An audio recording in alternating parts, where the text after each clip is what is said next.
Hey guys, Assalamu alaikum. Welcome back to RJ Kitchen BD. আমার আজকের recipe রুই sauce recipe.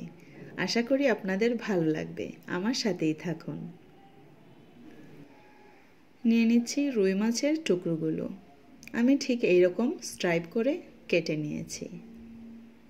দিয়ে দিচ্ছি 1 চামচ পরিমাণ কালো গোলমরিচের গুঁড়ো, স্বাদমতো লবণ, দিয়ে দিচ্ছি 1 চামচ পরিমাণ হলুদের গুঁড়ো, হাফ চা চামচ পরিমাণ মরিচের গুঁড়ো। এইখানে ছোট একটি স্ট্রেনার নিয়েছি, ওইটাতে দিয়ে দিচ্ছি রসুন। রসুনের রসটুকু আমরা ইউজ করব। নিয়ে নিচ্ছি 2 চামচ পরিমাণ পেঁয়াজ, পেঁয়াজের রসটুকু ইউজ করছি। নিয়ে নিলাম 2 চামচ পরিমাণ আদা, পেস্ট করা আদা, আদার রসটুকু ছেঁকে নিলাম। এখন খুব ভালো করে মিক্সড করে 15 মিনিটের জন্য রেস্টে রেখে দেব, যাতে ওইগুলোর ফ্লেভারটা মাছের গায়ে ছড়িয়ে যায়। 15 মিনিট পর চলে যাচ্ছি চুলায়। এক এক করে কম তেলে ভাজতে হবে।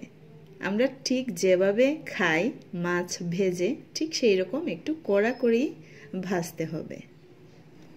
দেখতেই পাচ্ছেন আমার মাছ ভাজা শেষ।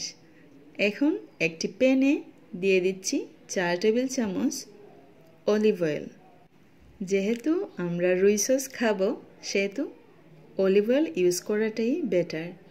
দিয়ে দিচ্ছি 1 কাপ পরিমাণ টমেটো সস। চুলার আগুন একেবারে লো ফ্লেমে রেখে অবশ্যই সসটুকু একটু ভেজে নিতে হবে, তা নাহলে ছিটে এসে উপরে পড়ার সম্ভাবনাটা বেশি। দিয়ে দিলাম রুই মাছের টুকরোগুলো। এখন খুব ভালো করে উল্টিয়ে পাল্টিয়ে লো ফ্লেমে 2 মিনিট রান্না করে আমি নামিয়ে ফেলব। আমি পরিবেশন করে নিচ্ছি। এই রেসিপিটির কথা আর না বললেই ভালো, আপনারা ট্রাই করলে বুঝতে পারবেন। সো গাইজ, আমার রেসিপিটি ভালো লাগলে অবশ্যই একটি লাইক দিবেন, বেশি ভালো লাগলে সাবস্ক্রাইব, আরও বেশি ভালো লাগলে ফ্রেন্ডস আর ফ্যামিলির সাথে শেয়ার করতে পারেন। See you in the next video. Till then bye, Allah হাফেজ। সবাই ভালো থাকবেন। খুব মজা।